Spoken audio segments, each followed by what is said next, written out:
Hello and welcome to the Dante Elephante podcast. It is episode 69 with David Blazer. I'm going to make this intro really quick. I did not get a chance to promote my own dates really on this. I didn't really do that. Let's just start from the top. The podcast is back in person. I took a little bit of a break. I'll admit that. That's my mistake. I know you're not supposed to take breaks. I know you're supposed to be consistent. But listen, it took a little bit of time. It took a little bit of organizing and getting the personalities. There's a lot of personalities involved. It's important to get the personalities in the hot porch. We're doing them on a porch. Eric Glossies. Shout out to Eric. His project is called Glossies. He's been on the podcast twice already. He is my good friend. And we did these at his house on a porch, and it was really hot, and we're playing the last interview first of that day. It was a crazy long day, and my voice is very hoarse. I literally did it yesterday. I shot the podcast Sunday, I edited it Monday night, and now you're watching this on Tuesday, so it's just like that. No craziness. No one's it's all hands on deck over here, man. So David Blazer's on the podcast. David Blazer and I are playing a show together with Rachel Rufrano in Los Angeles at the Echo this Saturday, July 24th. Please come out to the show if you're listening to this and you live in LA or in the surrounding area. It sounds like you might have to wear masks to the show. I know that may not be ideal, but I think it is safe. I'm not a doctor. I'm not a scientist, but I do think it's safe. I don't know. I'm going to be wearing my mask, not on stage, but everywhere else, I guess. I don't know. I think I'd be more concerned if they said we're limiting the amount of people who can hang at the venue. Then I'd be like, okay, maybe we have a problem here. But, the mask, I think, is just a little bit of protection, and we want the audience to be, to be protected. We want you guys to be safe. We want to be able to create and play shows again. This is what it's about. I cannot. I'm going to cry. I cannot go into lockdown again, guys. I really can't. So please get vaccinated if you haven't already. Maybe I haven't talked about that enough on this podcast. Maybe because I took a fucking month off. I promise I won't do that. I don't know. I can't promise that, but hopefully I don't do that again. Okay, let's just go through the dates here. Saturday, like I said, Saturday, July 24th at the Echo in Los Angeles with David Blazer and Rachel Rufrano. Check out Rachel Rufrano. She's been on the podcast before. We already talked to her. Another big show. The following weekend, July 30th, that's a Friday, July 30th at the Empty Bottle in Chicago. We're opening up for Hinds, Lollapalooza after show. Did you hear me?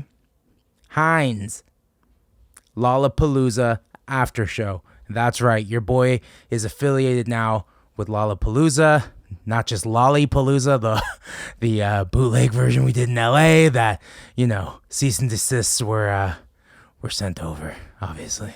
But that's not my story to tell. But yes, Friday, July 30th at the Empty Bottle in Chicago, opening for Hinds, Lollapalooza after show. After that, Saturday, July 31st, Merchant Street Music Fest in Kankakee, Illinois. So if you live in Kankakee, I'm sorry, I am butchering this fucking city. Kankakee, Illinois, if you live there, come on through. We're playing with a bunch of bands. It's going to be a nice little outside, I think it's outside fest. It's like an outside kind of thing. Should be kind of cool. July 31st, that's a Saturday. July 30th, that's a Friday at the Empty Bottle in Chicago. Opening for Hinds. Lollapalooza. After show. I can't believe I'm saying that. I can't believe I'm even saying that. Okay, Friday. Following that, we got some more shows. Friday, August 27th at Big B's in Colorado. Somewhere in Colorado. I forgot to get the city name. Saturday, August 28th at UMS in Denver. The Underground Music Showcase in Denver, Colorado. It's like South by Southwest. It's like Treefort. So if you've been to either of those, then you know the deal. If you live in Denver, come on out. Let's talk. Let's hang. Come watch the show. Sunday, August 29th in the Fort Collins Museum. These are all new places. A lot of these places are brand new places for me. I played Chicago before, but I've never played the Empty Bottle. The iconic Empty Bottle. Big B's, the UMS in Denver. We played Denver once. This is all very new. Fort Collins, never been to Fort Collins before, so Come hang. Don't know if I can announce that show yet. Thursday, October 14th. Now we're in October. It's getting spooky. At the Cornerstone in Berkeley, California. Friday, October 15th, the Atrium in Santa Cruz. The Atrium is the Catalyst, but it's a smaller room in the Catalyst. We're headlining these. These are our headlining shows. Saturday, October 16th at the Starlet room in Sacramento. Tuesday, October 26th at Valley Bar in Phoenix. I fucked up. I bought tickets for Dr. Dog in LA on the exact same day, and it's the farewell tour. I'm pretty upset, and I don't know what to do with it. Thursday, October 28th at the Casbah in San Diego. Haven't played San Diego in a long time. Shout out to all my people in San Diego. I see you, and I'm very excited to be back. I haven't been in San Diego. I haven't played San Diego in a long time, since 2019. I haven't played any shows since 2019, so I'm very excited. We're back on the road, man. This is crazy, and this is all weekend shows. So if you work, actually, except for Tuesday, October 26th, Valley Bar in Phoenix. That's a Tuesday. So, but Tuesday, for the most part, these are weekend shows. Come hang out on the weekends. Come have a good time. We're all living for the weekend, right? We're all that corporate lifestyle, right? So yeah, I'm excited, man. We're back on the road. I will have records. I have the final 50 records left. We did sell out. If the link in the description is now no longer valid, Born Losers has no more copies. We sold out. Thank you to everyone who bought a copy of Mid-Century Modern Romance. I'm shocked. I don't think I've ever sold out anything in regards to vinyl before. So it was a big collective effort. Big shout out to Shin in Japan. Shout out to my Japan people, spinning the record, buying the record. We sold many records in Japan. I can't believe we sold that many records in Japan. And thanks to everyone in America who bought the record. It's crazy. This is crazy times, man. If you're watching on YouTube, you can see how fucking hot and how red my face is. It is getting hot, even though it says it's 71. I don't know. My computer says 71. It definitely doesn't feel like 71. All right, but we got merch. We have just restocked all of our merch. Go to hellomerch.com. I'm working on getting some merch physically for the shows. If you come to the shows, hopefully we'll have some t-shirts. I need to talk to Hello Merch about that. Send me some shirts. I have some vinyl. I have the shirts. I have the vinyl. We're playing these shows. David Blazer's on the podcast today. I can't believe we're back in many ways, and in many ways, you'll see there's a little update on production wise for the podcast. We have another camera now, so it's a little bit more lively and maybe a little bit more interesting to watch on YouTube. We're trying to take it to the next level. That's what we want to do for you. We want to take you with us to the next level as we progress, as this podcast grows. It's growing slowly but surely. It's growing. Thank you to everyone who has been writing reviews for the podcast, who has been sending this podcast to people. It's pretty nice when the guests come, they talk to me before our interview and they're just like, yo, dude, I've been loving the podcast. Love this episode. Love that episode. That's what's insane for me. Because I'm like, I don't know. I wasn't sure if people were listening. And I fucking hated doing them on Zoom at some point. So we had some wins with Zoom. I think it's done. I hope I don't have to go back. Please get the vaccine, be healthy, come to the shows, enjoy the shows, be respectful of each other's personal space. It's going to be tough, but I think it should be fun. All right.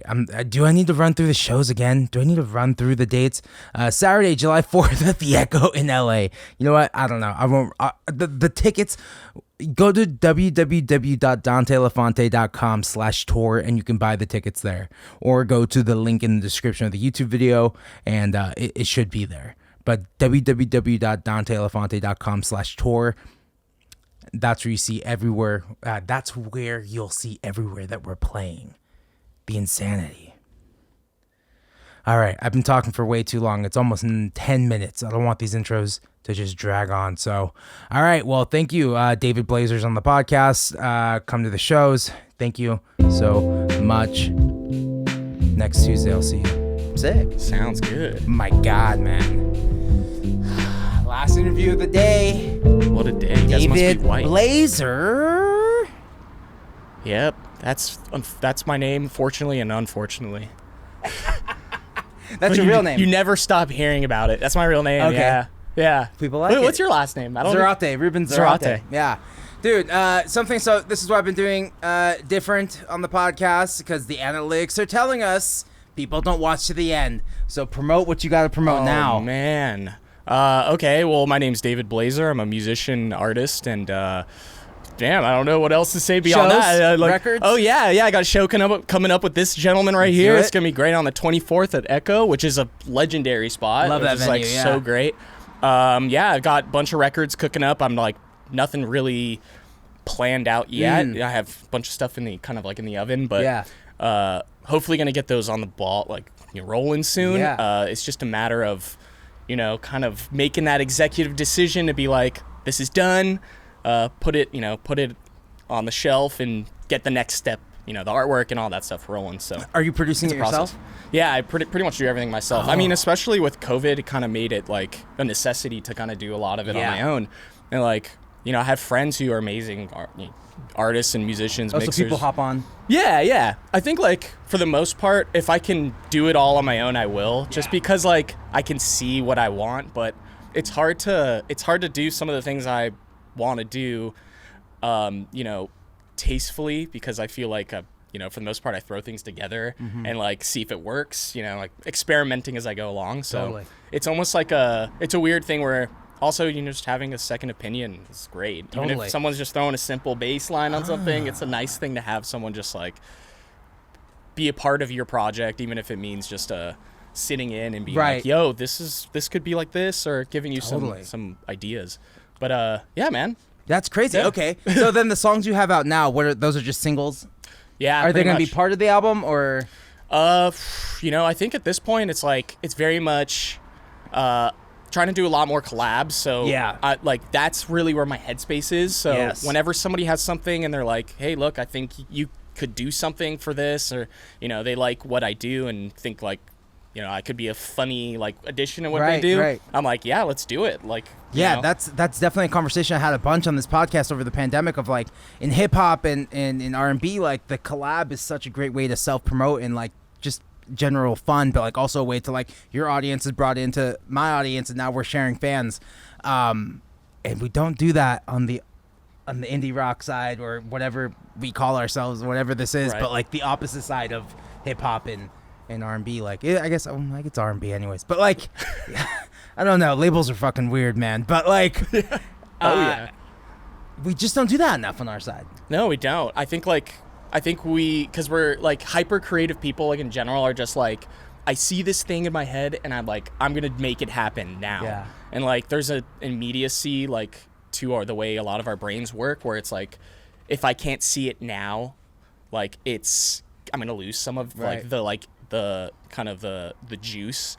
But there's something to be said about like seeing that, having that vision, and then like seeing all these pieces come together, having people who like do things better than you come into the studio, work with you, maybe even like, look, if you're stuck on ideas, some of those ideas just sit in like a library of just like forgotten things. So, like, to like bring those up with people, don't be afraid to share those things with people. Be like, maybe you could do something on this, or throw a verse on it, or totally remix it. I don't know, Yeah, totally. I don't know, there's no reason to not share even some of your garbage. Yeah, absolutely. Yeah, because you never know what's in there, and maybe you just think it's garbage, and it's not actually garbage. It's just you're just used to it, and then when things aren't shiny and new, they kind of look dull. But then someone approaches you, and it can change. Yeah, 100%, 100%. Yeah, I find that like actually revisiting things, like I find some new life in it, but I end up like kind of like tearing it all apart and like starting with this new perspective on it. But look, I think the best thing we have right now is like the sense of collaboration. And I think COVID really, and like being locked in our rooms and like working on our crafts and honing our crafts, like gave us the opportunity to like really understand how important that is. Yeah. And how much fun it can be. Because it's all it is fun. That's what it's supposed to be about, yeah. It should just be like getting into a room with people and being like, this is a shared experience. And, totally. Your music it's great. It should be great for yourself. It should be like your life source. But if it's like if you're like the only person sharing it, then it's like, it doesn't have as much weight. It's like, it's almost like, it's almost like, you tell a story. If you like write a book, for instance, and it just like sits on your shelf, like it's like in your imagination, but it hasn't been like physicalized with other people's imaginations. So it's definitely a learning process too, because collabing's hard. It is. That's what I'm thinking about too. Like especially like through Zoom, trying to collab through fucking Zoom. Like I'm like, I don't know how that would work. Like I think we'd have to be in the same room together. Yeah. Right? You've tried it multiple times, I'm sure, right? People have suggested it, and I was like, I don't know how the fuck that would even work. Like, the delay in trying to show you the chords, like, it just doesn't make fucking sense. No, it doesn't. No, there's something that happens in a room that, like, you can't replicate through, like, a screen. Right. I've tried it, I tried it with some really good, like, talented friends, and, like, it doesn't work. It doesn't work for me. Yeah, people have suggested the Zoom one to me, and I'm like, let's just wait. Let's just fucking wait. A couple months maybe or something. Yeah. When maybe things will be better soon. Yeah, right. Oh my God. Well, what are you working on? I want to know what you've been working on. Yeah, so I was in the lucky position where I had a record in the can. Like, it was done in 2019, so when 2020 happened, I was like, let's just figure out what to do next. Yeah. And so, my plan wasn't even to make it a record. It was just going to be like a single, because that's the way the world works now, the industry works. And I put out one single, and then that's when a label reached out to me. It wasn't like me reaching out to labels, which is what I did, and got nothing back, like not even an email back, not even like, hey, thanks for sending, we're going to pass. I wish I would have gotten that. At least that's a fucking answer. But it's kind of good to get that, though. It feels better. I'm like, good, I can cross you off the list. Yeah. But then I released one song. A label reached out to me and they said, "Hey, we'd love to put this record out." And I was like, I guess I gotta make it an album now. They're like, "How fast can you get an album cover?" And all. I'm like, "Oh my God, fuck!" So it was a little bit of a process to like change my whole mind. Like, I guess it's an album now again, and I guess I need an album cover, and I guess I need music videos. Fuck. And then I bought camera gear, and I was like, well, maybe I'll just shoot this stuff myself. And then even prior to that, I was like, in between albums, I pretty much go ghost, right? Right. There's nothing to talk about. I play shows, but there's, the album cycle starts and then dies. So I was trying to find a way to create content in between the valleys. And that's where the podcast comes out of. It took me years. I should have been doing this a long time ago. But like now it's like in between, like albums out and then it goes down. Then maybe I'm just playing shows now. But now it's like, okay, albums out. Maybe we can try and maintain it. Yeah. Maintain the silence of like a podcast every week and talking to people and promoting, and I don't know. We'll see. It's kind of fun. It's just fun. At the end of the day, it's just fun. I only do stuff for fun now. I'm at the age, I'm 31 now, and I'm just like, if it's not fun, I'm not going to do it. You are so spot on to do that. It took me a long time to get there. It translates in like your day-to-day like mindset for sure, to do things that you genuinely feel good about doing. Taking tours that just sound fun. Stuff. Yeah, doing different stuff. Like, dude, if you just sat in a room making music all day, like, I don't know, man. You have to be like some kind of god to like not hit a wall where you're like, oh man, I should probably do a little something else. Like paint a picture. Totally. Like pick up writing, or make a little short film or something.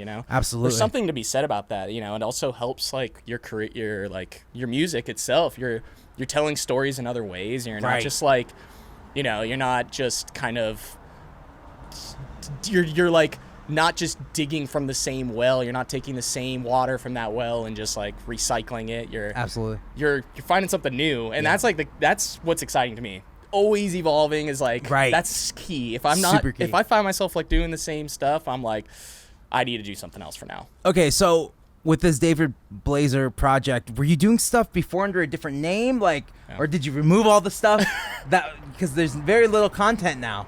Yeah. What was this transition that I just caught on to?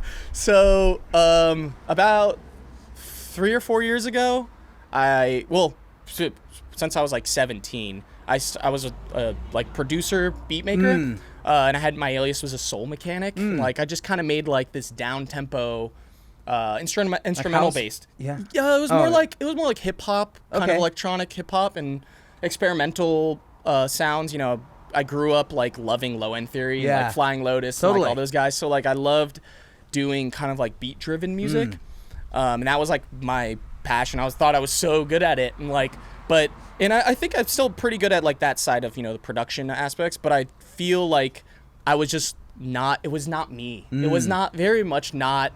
Well, you're changing. Those are those formative years. You're changing a lot. Exactly. Like at that time I was like, what do I actually want from music? What do I want from like my creative life? Like, do I want to restrain my like creative energy to like make this music that I thought was cool. Pretty much, yeah. I mean, I thought it was cool, and like I thought it was a part of like some kind of, you know, weird like elusive like beat scene kind of thing. And like that's great. And like I have some great friends that are incredible at it, and they stick with it, and they're gods in my eyes for what they do. But I just saw, I looked in the mirror one day, and I was just like, I like to write songs, and like I like to put my voice on it, even if like I don't get what it means right now. Like I'll figure it out down the line and just like write a bunch of songs. What does that mean? You don't get your voice? No. It's more like the lyrics. I think all of it. I think in some respect, I feel like I'm never where I need to be, but I always feel good in the moment when I'm working. You know what I mean? Yeah. It's almost like when I listen to some of my older stuff, like even my like own songs, I'm like, ooh, like, you know, like I'm a perfectionist. Like in my deep down, like I'm a perfectionist, but I think like the best stuff comes out when I'm like, let all that go. Yeah. And like let the dirt kind of like sit there and like, you know, but like I still have problems like with my own self-doubt for sure. You know, there's some times where I'm like, dude, I can't write a song to save my life, you know, like, but I think like in those times I'm kind of grateful for those times too, because it's like gives me some like, it makes me feel like I'm actually a human being and not just like a machine churning out like a product, you know. Totally. Absolutely. And there's something nice, you know, it makes those moments of when it does connect and it does work and you're like, oh shit, I got one. I like this one, you know, and it makes it that much sweeter to know, you know, water tastes better when you're thirsty, right? So yeah, absolutely. So yes. Yeah, I agree. 100% agree. Yeah. And switching, because, you know, my earlier stuff was more rock. It was surf rock, and it was more like, you know, and when I wanted to make that change and do like R&B and disco, it was tough, man. The songs are just harder to write because it's not what I was used to, but it's what I wanted to do. And I think that was the challenge I needed, because I don't think I could have made another record the way I was doing them already, because I'd already done those records and I like them and they're fun, but like there's just something really fun about what I'm doing now, and that's the challenge that's really rewarding right now for me, which I really like. Oh, I love to hear that. I love to hear that because I relate to that so much. Yeah. I think there's only one direction, and that's to keep changing and keep evolving with what your tastes are and what you enjoy. You know, like there is no complacency in making art and making music. Like, dude, there's only one way to go, and that's to keep all your experiences, everything you've done so far, just keep compounding on it and keep doing something new and keep changing it up. Keep like taking risks, man. Like do things that are scary, and collaborating is a scary thing for me. You know, it's scary for me too. I haven't done it yet. Yeah, exactly. Like you're sharing, you know, sometimes I'm like, you know, like, you know, I get in a room with someone I've never met before and work on music, and it's definitely, it takes a few moments to like really acclimate to the like environment. But once I'm in that, it's like the most exhilarating thing. You know, like that's the key, just to keep putting yourself into like a risky situation. My least favorite thing is when people ask me, what's next? Oh, yeah. It's like, I don't fucking know. You think I know? Yeah. And maybe it's because I've made it seem like I know, you know? And like, and there are moments where I do have it all planned out. Yeah. We're going to do this, and after this, we do that. But right now, it's like, I don't fucking know, man. I have like 6 songs. I'm at like around 4 or 6. I say 4 because I like 4 a lot, and then I don't know because I haven't got enough feedback from the band yet. Like if the other 2 are good enough, or if I feel they're good enough, and that's just part of the creative process. But like, yeah, I think I got like 6 right now. I don't know where to go from there. That's a good chunk. I feel that's like a good chunk right there. Yeah, and you don't realize it because you write one song like every couple months, and another song comes out, and then you realize, oh, actually I got like 6. Yeah. I thought I had like 10. I thought I had like 2. Yeah, no, if you have 6 pieces of music that you feel good about, that's a lot of music for people to, and it's a lot of music for people to consume in general. Like, like a lot of people, like we live in a time of this, you know, short attention span. Everybody knows that now. You know, like it's like it's no wonder. It's everybody understands that like people consume things in seconds. You know, so like to have 6 songs is like that's like.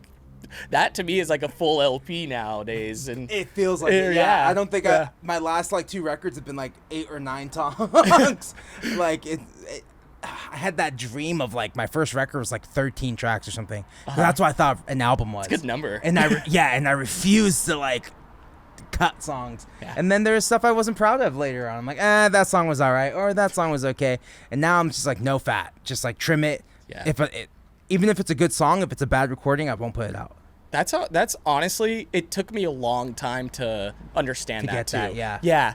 To like just kill your babies, dude. Like everybody says that. But like it's true. Like if something isn't quite where it needs to be, the likelihood is that you'll have something else that kind of encompasses that like feeling later, like maybe even like a few days later. Right. You know what I mean? So like there's no pressure to like do something like create that song that, that thematic song or whatever that is that thing, totally. Like if it doesn't do what you want it to do, dude, just take a step back from it and like revisit it. And that's key. That's really key. I think like there's two ways, there's a happy medium obviously, because like you do need to find like, you need to kind of at some point be like, this is good enough. Yeah. But if everything is good enough, then shit, you could have like 20 track out.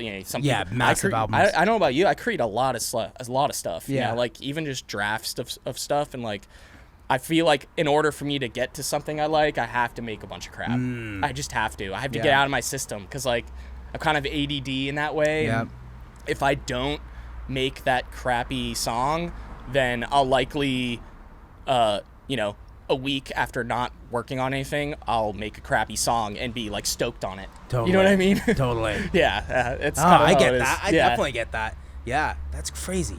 Okay. And then like, so playing live. So what was, so it was Soul Mechanic. Yeah. And then you stopped with that. And now it's just me. So there was nothing else in between? No, not really. It was more like trying to understand how I wanted to, how to learn. Like I had to learn how to write songs. Right. Like I understood I have always loved music. My dad was a DJ, and like I had an older dad. My dad passed away last year, but he gave me so much knowledge in terms of inspiration and understanding 70s music, especially DJ'd in the 70s, like a lot of R&B and soul music. Oh wow. I went through a lot of his records and just like listened to a bunch of the songs, like Harry Belafonte and like everything from Harry Belafonte to like Ahmad Jamal jazz and like the Temptations. Right. And just like try to understand like how these songs were put together in the most like simple-minded way. Just the structure of the songs and like the way things sounded. I had to understand that because like I came from like a place where it was electronic music, like I came from as a kid, I went to electronic music shows, and like that's very much a part of what I do now in terms of like the production aspect, but understanding a song arrangement is a whole nother ballgame. Right. And it is an ongoing thing to learn, just as much as production is. But yeah, so I had to like take a little time to like figure out what I wanted to sing about, what my like, how I could infuse my personality into the music, Totally. Because it's when you put your voice on something, like that's your thing you. now. That's you. It's you. It's like there's no hiding anymore. There's no beat. It's not just a beat, like a cool beat and a with sample like of somebody else's sound design voice. and shit. Yeah, exactly. Like it's your thing now. It's your baby, and like it is very much like an extension of you. So like I wanted to really understand what I was doing before I like considered myself a songwriter. Wow. Yeah, totally. You have to do How about the work. Yourself? I want to know about you. Like, how did you get started? Oh man. Let's see. I started playing drums when I was 12, and then I started playing guitar when I was like 14 or 15. I joined my first band with my cousins. It was like me and my cousins were all the same age, so I started playing drums for them when I was 14. I did that until I was about 17, and then I started playing my own music, trying to write my own songs, and it was just like writing bad song after bad song after bad song. No one's coming to the shows. The shows are always empty. What the fuck is going on? And then what am I doing? Why am I still doing this? I don't like working, but I love doing this. So it's just like constantly this is what I want to do. And then I don't know, at some point in 2010, that's when I put a Craigslist ad out because I was playing drums for other people's bands and it wasn't very fulfilling. And then I met some guys who went to UCSB.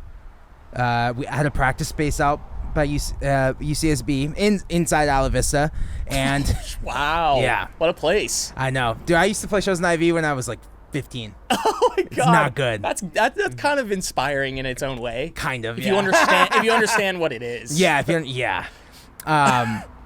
But then, yeah, we just started playing law shows together. We didn't release any music until we were like a band for like 2 years. Right. So it was just a lot of us just like playing really shitty shows and learning what it takes to be a band. And even then we had no fucking idea. And then 2012, 13, 14, 15, kind of just going through the motions and understanding how to put out a record.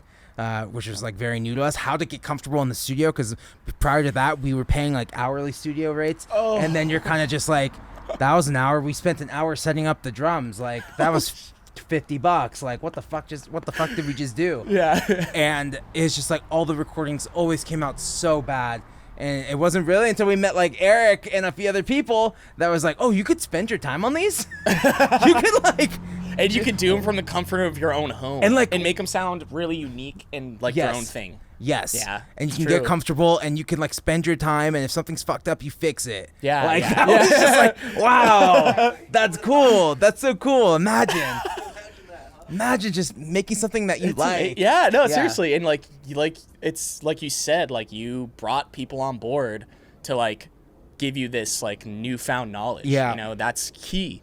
And like if you're stuck in a room doing your own thing, you don't have that other perspective. Right. You think that like you need to go to a studio and spend, you know, however much an hour to like set everything up, and like things have changed dramatically. Things have changed a lot too. Also, starting a band at the beginning of that decade and how much the industry has changed, like we watched it grow and change, and then we're always a step behind. Like, if only we can get on Pitchfork. Now Pitchfork doesn't fucking even matter anymore. Like, it's like, fuck, now you need to get on Spotify playlist, and by the time I focus on that, then something else will come up.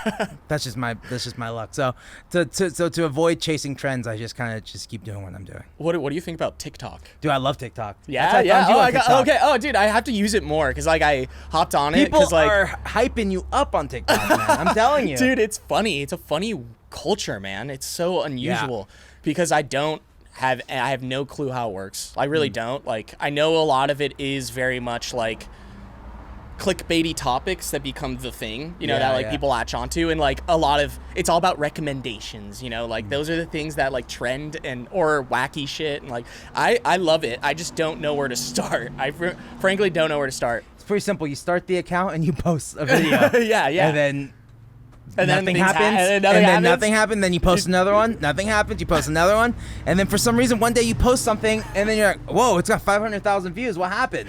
That is really crazy. Think about that. That's the beauty of it. That's the whole beauty of it. It's amazing. Other than that, no one will give a fuck about it. It's like everyone wants a chance to go viral. Yeah, so that's all, and it's like feeding into that like attention. It's like, you know, I just saw another podcast say this. So I'm not claiming this is my own original thought, but like, money used to be the root of all evil. Now it's attention. Because people are doing shit for attention that doesn't equate to money.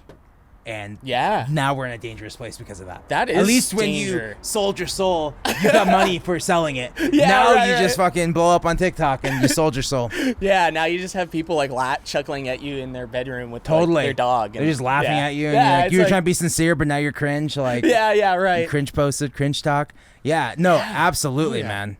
It's kind of about embarrassing yourself in some way, which is like, there's some interesting aspects catching of that. something embarrassing. Right. Finding something that's like just off kilter and like giving it a new context, you know, like that's a big thing. And I get it. I totally get it. And like, it's funny because like, it's no different than like some of the stuff that like, you know, like Vine was like a thing that did the same concept. You know, there's always been these things, you know, Candid Camera, that old TV show that was just like, you know, showing people like on security cameras doing weird shit. Like, that's America's funniest home videos, man. Like, that stuff, like, it works. And, and like, we resonate with it because of how simple it is and how like momentary it is. And for me, I think Vine was too short though.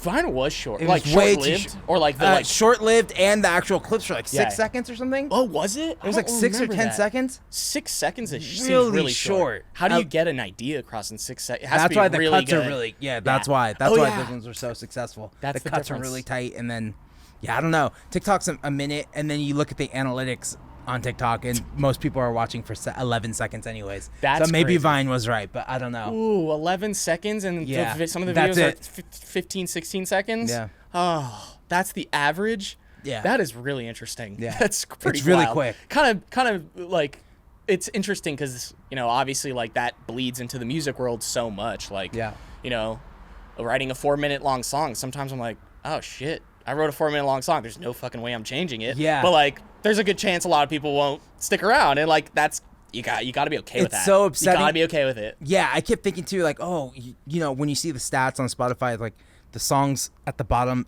towards the end of the record, are just like getting less and less.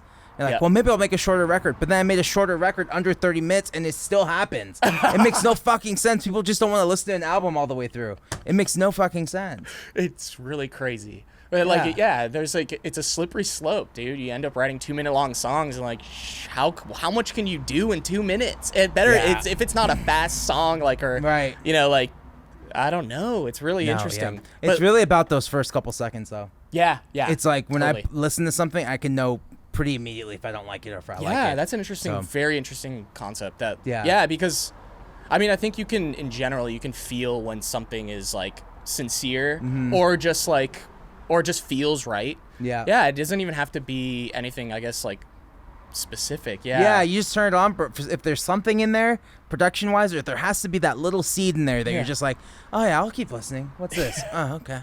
And then you just like keep it going. So when you start working on something, you usually start with guitar? No, I've been all about keys lately. So I'll sit down on my Rhodes. I have a Fender Rhodes, and I just kind of play that for a very long time. And the beauty of that is I am not a piano player, so I stumble on chords that I would have never figured out on guitar. I'm just like, what's this? Oh, okay. Oh, and then I can I can make it. It takes a long time. It takes me fucking hours to write a song because I don't know what I'm doing, but. Yeah, get interesting stuff. Dude, stuff that I find interesting. That's good. That's a good thing. Yeah. I think there's something to be said about being naive. Absolutely. Because on guitar, I feel like I know all the tricks. Yeah. I know what I know where I'm going. Go there. Yeah, absolutely. That makes a lot of sense. Yeah.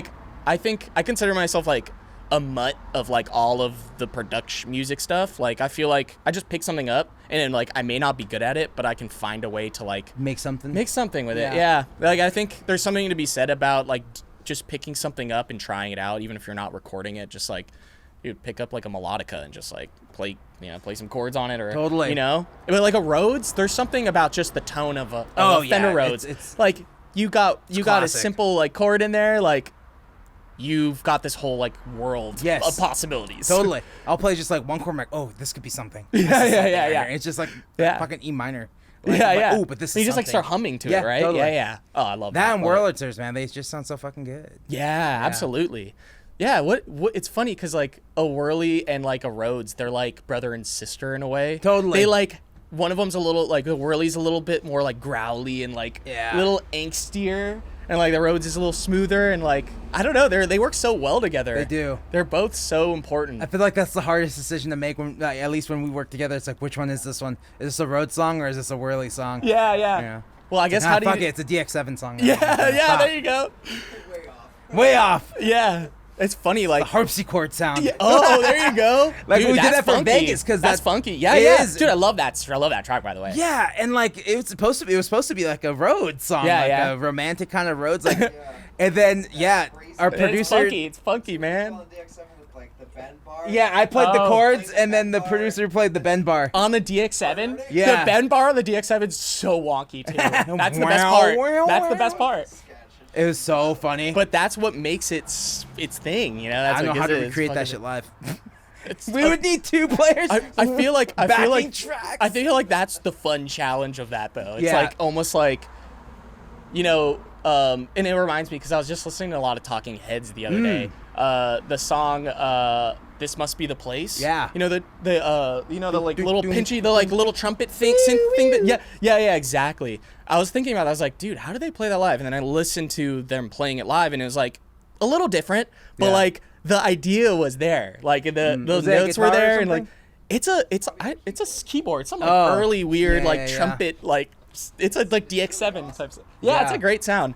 But like it just gets you thinking like, I guess like recreating things live, like it's like whatever. Totally. Like I think Talking Heads is probably one of the most like inspiring bands. Like you just listen to their incredible. Watch like one documentary on them, you're like, wow, dude, David Byrne just created and was like living the role of his art. Like, yeah. It's like it's like who does that anymore? I know, right? Lives, I don't know. You have to make the money to live it, though. It really makes a big difference. Yeah, no, true. You do. Like, it gives you the time. To be an artist. To like live in that world and like live the lifestyle because damn, dude, it's tough to make coin as artists now. Oh, absolutely. Dude, it is hard. There's no doubt about it. Absolutely. You got to be creative, like making a podcast. You got to figure out these little things you could do to make a dime on your work. And like I still have a job.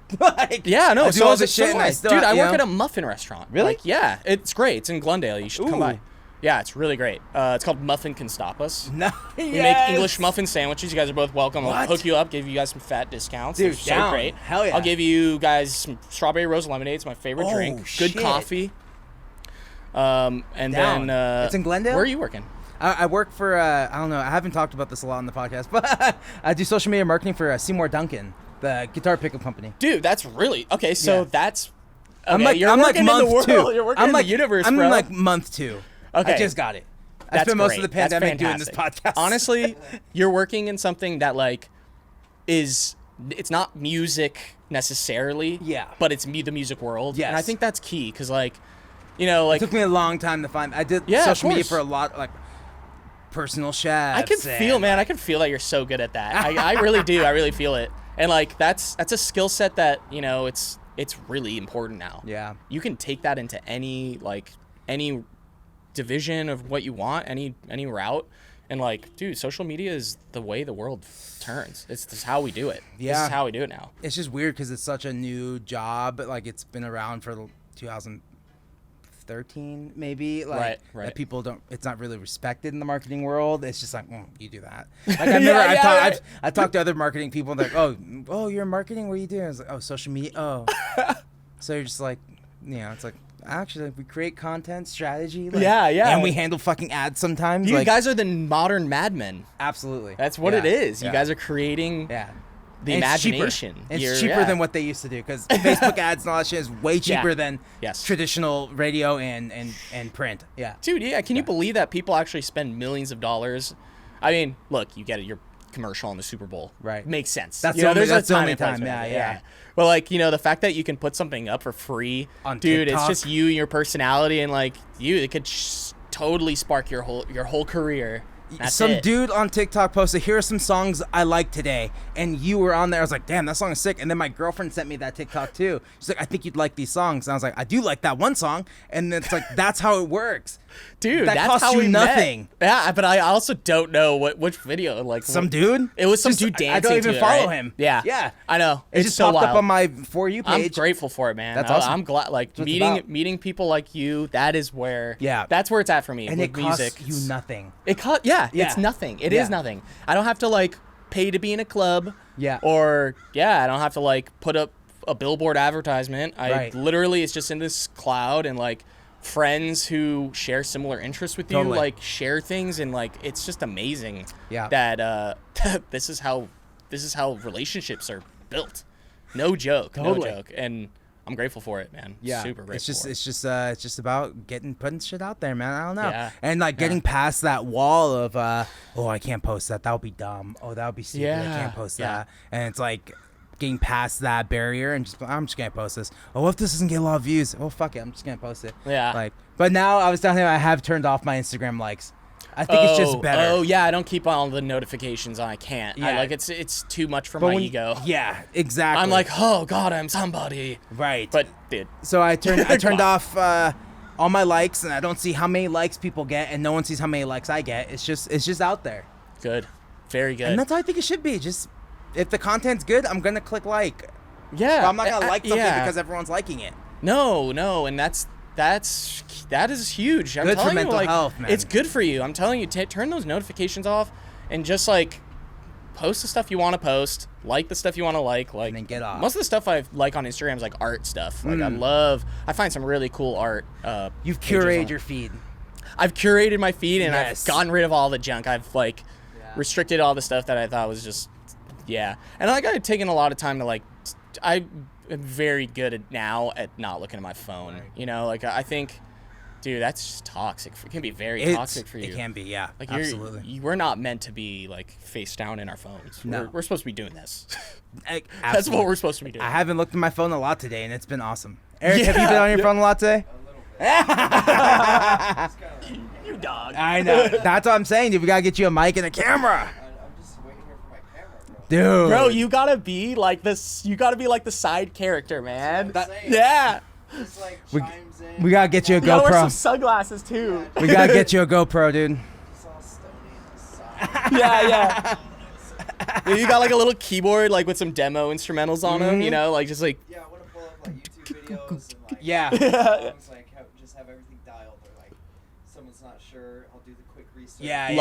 Love it, or like sound That's bits. the next like, level, man. That's the next sound level. bits are great, man. I love the sound effect, like found some wacky stuff, There's like some Chevy Chase samples and stuff. Yeah, Road has a great like podcast thing where it's like it's one of those but bigger, and it has the pads for the sounds, and it has like the knobs for the EQ and stuff. Wait, yeah. Rode? Oh, the Yeah. microphone company? Yeah, Oh, they have cool. a podcast solution. It's called Solution. No, but that's what they would call it, a podcast solution. Oh, podcast solution. Okay. Yes, there's problems and then there's solutions. Oh yeah. I And see, I see. they found a solution for a problem. No, but absolutely, I just like that. I would get that thing. Yeah. But I do want to do these on tour too. Yeah. So I just picked the smallest condensed version of like I won't even bring both cameras on tour. I'll just bring one and like There you go. so I can There you fit go. it in the van. And Yeah. I downsized my amp. I don't have a large amp anymore. Oh, I have a smaller God, amp. dude, that's key. Yeah. Wait, so have you thought about doing the podcast in the van? I have a set for that. I got like a little it's probably hanging up on my car in there, but like it's like you stick it to the window yeah. and then you can screw the camera on. Oh, yeah, it's like I'll yeah. bring that too probably. That's great. You should. Yeah. Well, man, you're going on a long tour. It's gonna be great. Just Well, is it it looks California? long. Is it California only? It's 2 weekends, but Oh, they're okay. all on one page together, so it looks like wow. But it's like one weekend and another weekend. It's a lot. It's a lot, man. Like, It's fun. It's good. it's different cities I haven't been to yet. Sacramento. Oh, okay. And Berkeley. I haven't played in either of those areas, and then I have played Santa Cruz before. But like, yeah, Santa Cruz is great. Santa Cruz is awesome. Feel like that's a really good place for what you do. Like, it's Yeah, a lot of like-minded people in Santa Cruz. totally. Got a lot. It's very similar to Santa Barbara in many respects. Yeah, it's got like Santa Barbara energy. Berkeley would be cool. It's like a brewery that people just go to. Yeah. So I like that. I I will beer. promote it, but people will show up, right? I will do my best. And then Sacramento. Never been to Sacramento. I don't know what the fuck to expect from Dude, Sacramento. yeah, It's the Sacramento's state's obscure. capital, so. Yeah, I've driven through Sacramento, but I have no idea what's going on there. I feel like it's definitely got its pockets, you know. Right. It's like it's a big city, it's bigger, you know. But I think in general, like California has so many other really great cities. It's hard to like, you know. Yeah, pick one. You got Santa Barbara, you got Santa Cruz. Those are great Right. beach towns. You know, you can't really go wrong with that. Are you from LA? Are you born and raised? Yeah, I'm from like suburban LA. I'm from Santa Clarita originally, and then I live in like Sherman Oaks, Burbank. Cool. Yeah, I've been all around. I've been all around like kind of the suburban areas of LA, the outskirts. That's awesome. And you said your dad was a DJ. Yeah. Was he also a musician? No, he wasn't a musician. He was he did DJing. He did like a lot of philanthropy. Yeah. He did a lot of stuff in the media world. Cool. So he was definitely like a dope dude, especially like to have like amazing records that were radio presses. Right. I have like crazy records that Right. are just like one like single copy. Yeah, were there the one song on both sides? Yep. Yeah, I love those. Yep. Oh yeah, a bunch of 45s, a bunch of but yeah, it's been growing up in LA has been I'm really grateful for it. Gotta Yeah. say, I've met some really amazing people, so many different people, and living in different pockets of LA. Like there's, it's like you're living in a different city. Right. It's really so amazing. big. It really is crazy. Yeah.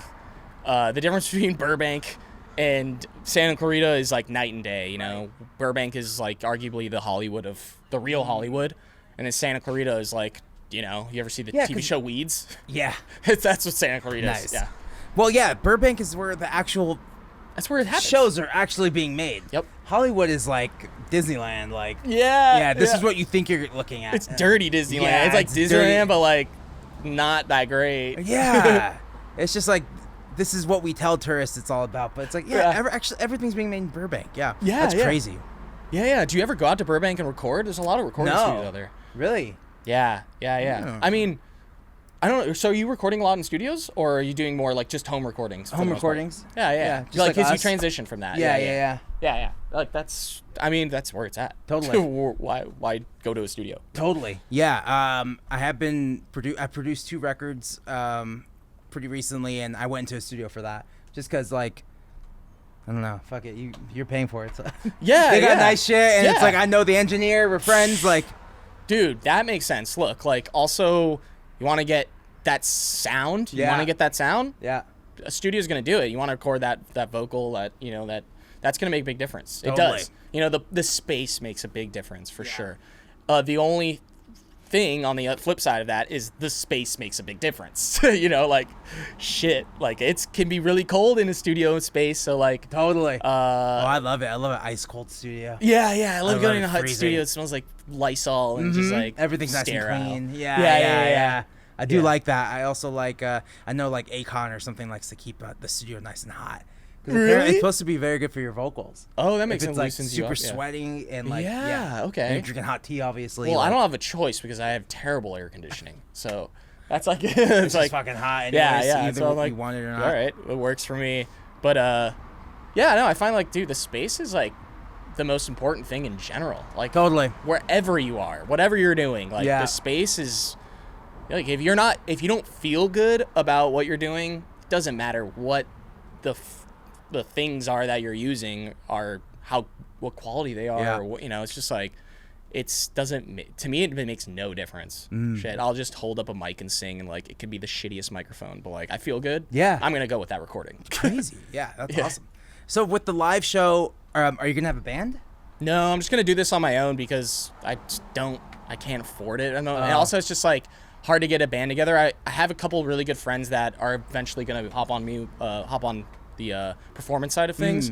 My friend John and Yoni, like really talented dudes.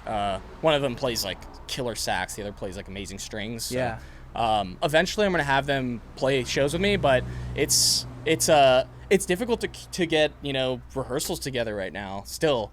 Especially because I'm working, you know, day jobs and totally. Yeah, it's tough. But it's also like I think in my mind it helps me since I'm getting back into shows, like to like see feel the music, what it feels like, you know what I mean, and like be able to kind of see the bigger picture on my own so that I can delegate things, because delegating things for me is a challenge, you know. But if you're working in a band, like if you're working in a band inherently in the studio, it's way easier, you know. Like, totally. I don't do that that often. It's time to start working on stuff like that, though. Yeah, absolutely. You know? Yeah, the delegation is such a key part of keeping a nice, efficient, well-running band of like, you know, especially when it is your project. It's not a band name, right? It's you, and you're telling people like what to do and what you want to hear and what you know, but also giving them space to do their own thing. But ultimately, you make some final decisions. And man. Have you had anybody approach you, management-wise or booking agent-wise? Have people been talking to you? Every once in a while, like I'll get somebody in like publishing or a record label. But I work with Sunday Sauce. This is my good friend Travis. Is his record label. I've been putting stuff out with him and his record label for a while. They do a killer job with promoting music, and I love, you know, their friends. You know, it's a kind of like a good group of friends that make music, you know. So it's nothing like, I wouldn't say like we take, it's like, it's serious. We take this seriously, but like our relationship is very much a friendly based, you know, a relationship where, you know, like this is like about growing together. You know, it's not like, you know, the typical, like what you would think of as a record label deal where it's like, you know, you got to spit this out. Right. Which is honestly, I wouldn't turn that down whatsoever. I think there's something to be said about that. Put that pressure on you. It's just that I haven't really come across anything quite like that. Yeah.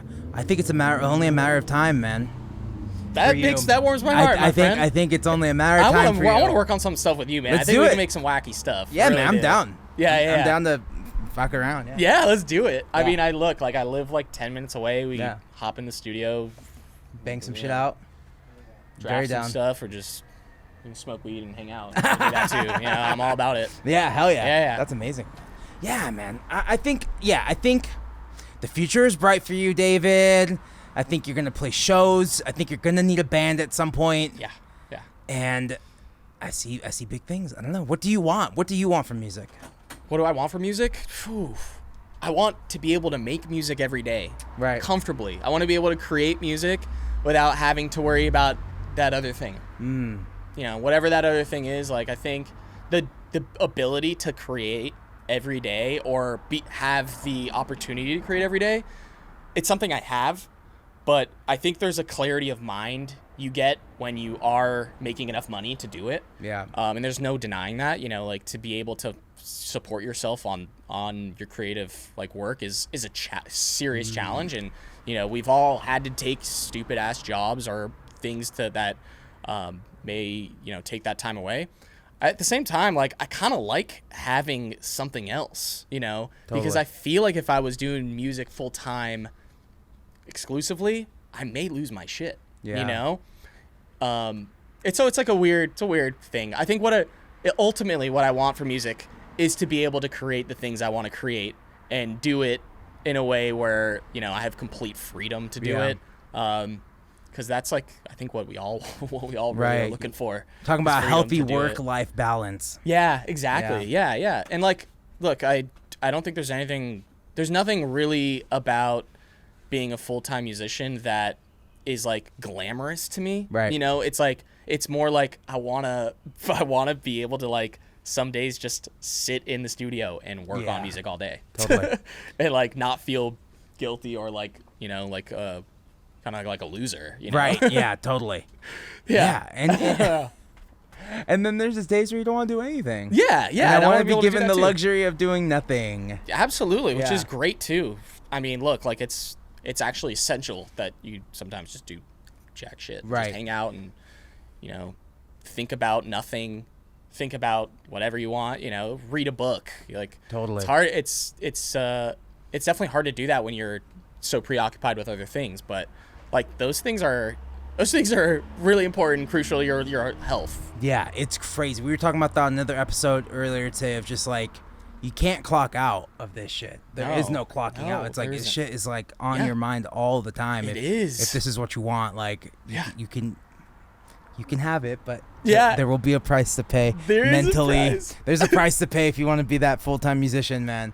It is a price. Yeah. But it's a beautiful price because what you're doing is not only great for your spiritual self, but it's like, dude, a lot of people can hear your music, you know, and a lot of people resonate with what you're doing, and that's a gift. That's a serious gift. And not a lot of people have the ability to do that in the world. So like, you know, the fact that we can do that and we can do it in a way that like we feel passionate about it's a serious blessing. Yeah. Absolutely. We got to keep doing it.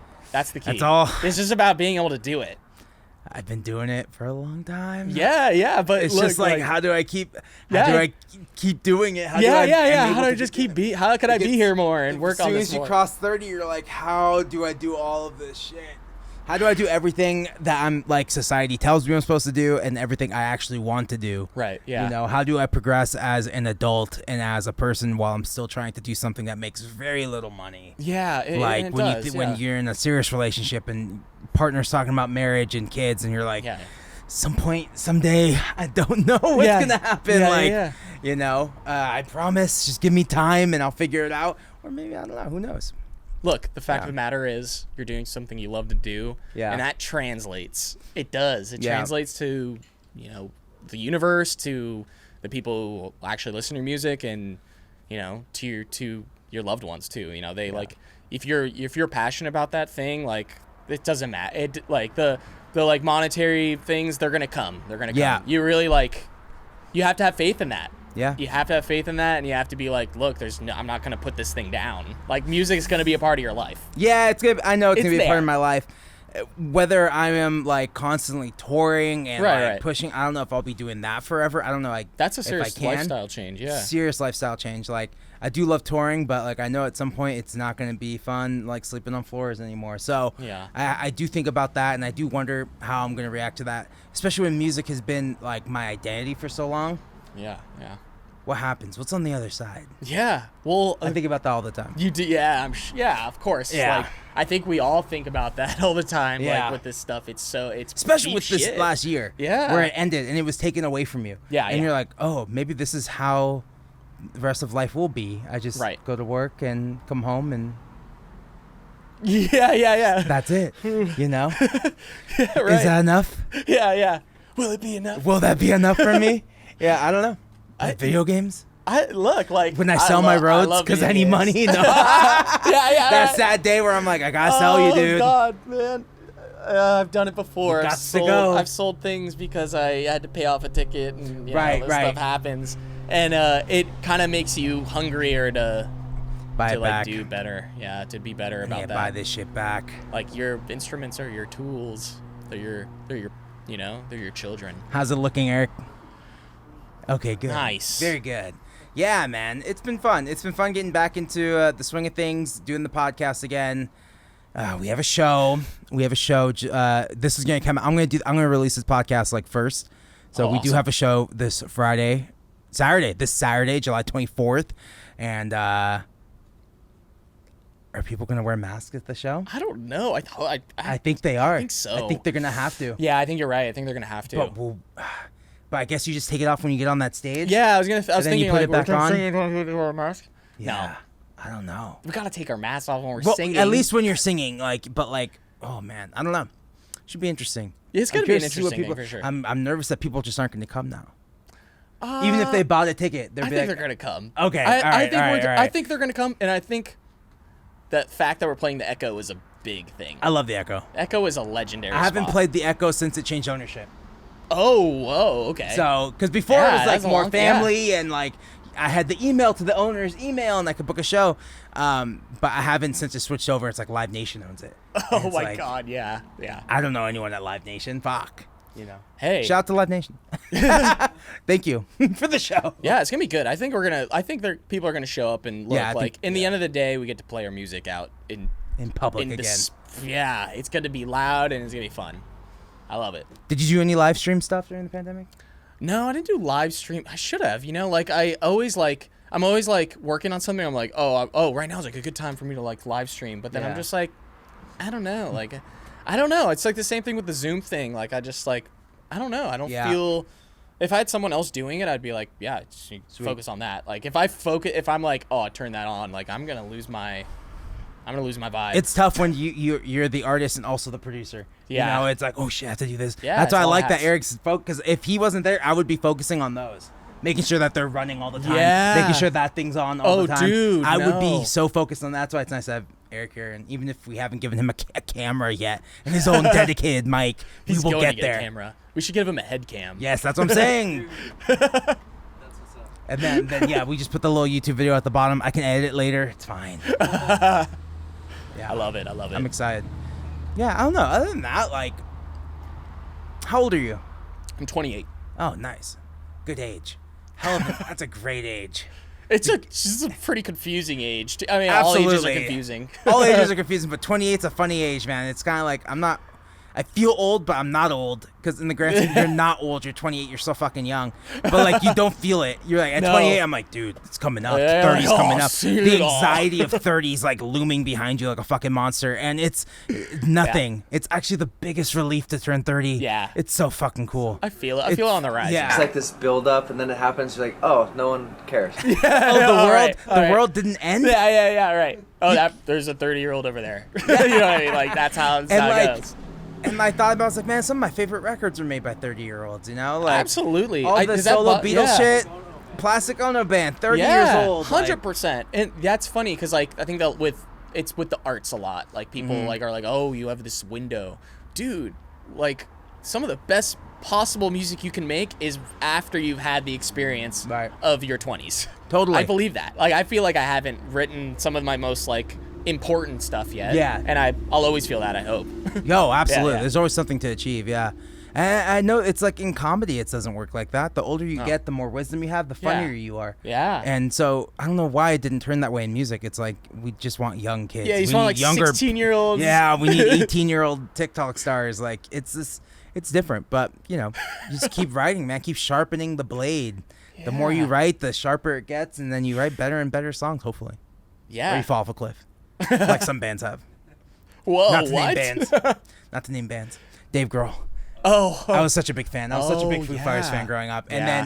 then as soon as Best of You came out, like when I was in high school, I was like, what happened? Like, not there. It's not there. They fell off a fucking cliff. Or like Coldplay fell off a cliff. Big Coldplay guy. Love Coldplay. Yeah, it's incredible songwriting. They went very pop, very fast. They had to maintain that level of success. EDM vibe. Yeah. Is EDM a thing anymore? You're more in that space than I could. Ooh, I wouldn't even say. Did we pass the peak? I think I hope so. I mean, I hope we're like past the peak of like what EDM represents. And like what the culture of EDM. Right. Because like there's some like obviously there's great electronic music. That's dancey and funky and groovy. But it's all a matter of like intention. Because I think a lot of the time like with EDM, it's like the intent is to be a part of this big thing. Moment. Yeah. It's to be like, to be like a part of, to be like a David Guetta or like whatever it is, like to be like, oh, this is like that, and like I could be, making a career off that, and you very well can. You are more likely to make a career off that than making psychedelic indie rock, or R&B music for that matter. Disco music, shit. Right. Like it's, there's no real... Especially disco. Yeah. Although funk music is having such a good resurgence, and I love to see that. Obviously, like, that's a big part of like what both of us are thinking about and feeling. So, thank God for that. It's just a fun time to like make fun music. Yeah. Right? Because before, I'm not saying my music wasn't fun before, but I did take it very seriously. And I wanted to make really sincere indie rock. Right. And this is just more fun now. Yeah. Not like I didn't have fun before, but this is just feels fun. People dance now. It's good. People dance at the shows. Like, this is new. This is nice. People like, I can visually see you enjoying it versus like, wondering if you're having a good time when they're just like have their hands crossed at the indie rock show. Like, yeah, of course. But I don't regret any of those years and those moments and playing those shows. But I'm excited. I'm excited to get back out there, man. I felt like everyone had a similar experience. Everyone was just on the verge about doing this. I was about to do this and I was about to do that, and then the world taken away from me. Like, everyone had that same experience. So, but we got through it. Hopefully we're almost done. Oh yeah, we're very much we're acclimated to like the curveballs.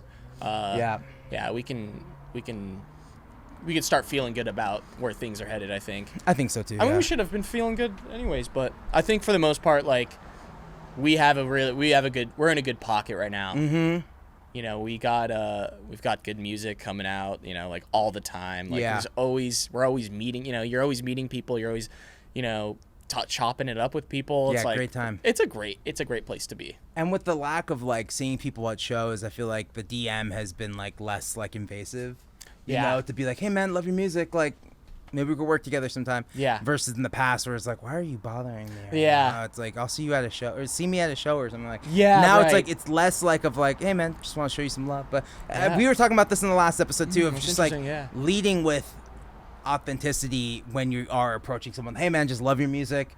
Yeah.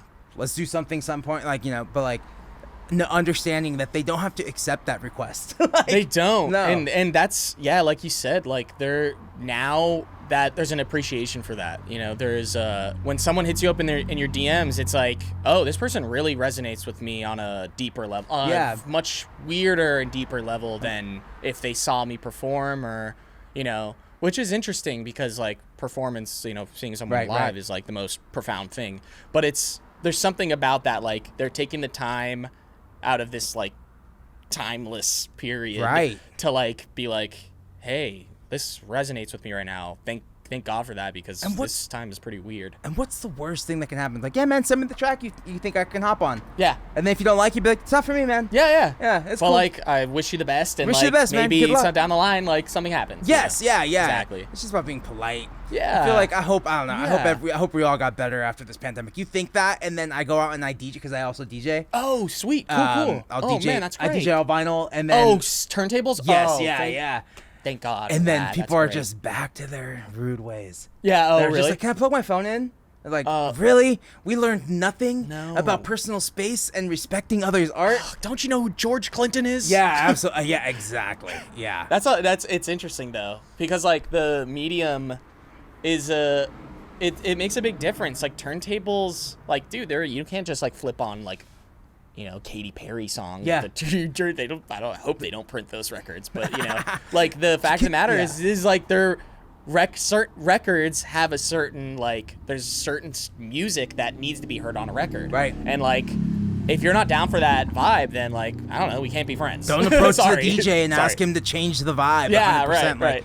There needs to be, I don't know. It's just, it should be common sense, but people drink and they're just like, can you play this song? And even when I do have a song, I'm like, oh, actually, I do own that. They're like, great, put it next. I'm like, I have to find it. Yeah, like, yeah, now yeah. I have to And dig through plus- every record and find it. Like, Yeah, and, like, it makes no sense with what I'm doing now. yes, It's and kind of like... I will get to that. Yeah, right. My favorite's when you play like a deep cut, like Prince song, and they're like, can you play some yeah. Prince? It's like, he's on right now. Oh, Yeah, I don't yeah. know this song. That happens so often. Yeah, because he's got so many songs. Right. He's got a ton of records. I mean, oh my God. Yeah, so funny. There's like, there's so many great songs that weren't singles, and then Yeah. people don't recognize it, but they hear it. Yeah, they so know there's it's- something weird in someone's head where they can hear it. Oh, he should play some Prince next because they are listening to Prince. Yeah. They just don't know it. Oh my God, that's hilarious. It's so fucking weird. I, It's like- weird how the brain works. Yeah, yeah. And when I hear an obscure Prince song that I haven't heard before, and I'm like, that's Prince. Like, dude, that's fucking him. Absolutely. Like, he's got a tone in his voice you can't replicate. Really, it's like, it's his music, even if it's the wackier, like, out of the box stuff, which he has a lot of. Yes. There's Yeah. some stuff you're, what is this? Yeah, it's psychedelic and it's weird, and I love weird. I just love weird. It's great. It is fun. Eric, how long have we been going? Yeah. Hour, 2 minutes. Oh, nice. All right, let's wrap it up. Cool. man. Yeah, Dude, let's do thanks it. for hanging. Yeah. Yeah. Of course. It was awesome. I would love to Excited do about the this. show? Oh, I'm very excited. All right. I'm very excited. I'm excited too. I think it's gonna be a good show. It's gonna be great. It's gonna be so fun to play with you guys, Yeah. and it's gonna be My buddy experience. Rufrano is opening the show. Oh, yeah. Rachel Rufrano, she's very talented. I love her songs. I just feel like more and more people need to find out about her. Like, so I'll try and put her. I try to put her on many shows as I can. Like, There you go. She is so talented. Yeah. Yeah, I'm So it's gonna excited be to a meet good her show. too. Yeah, she's very great. cool. Long Beach. Oh, okay. Yeah, so- Oof. Yeah. All the beach towns. Gotta We're connect covering them, the man. beach Gotta towns. connect them. Hell yeah. Right, let's wrap, man. Dude, thank you so Yeah, much. of course, man. Are you kidding me? Hell yeah. I'd love to do this again. We're gonna hang out, Dude, anytime. chop it up, make some music.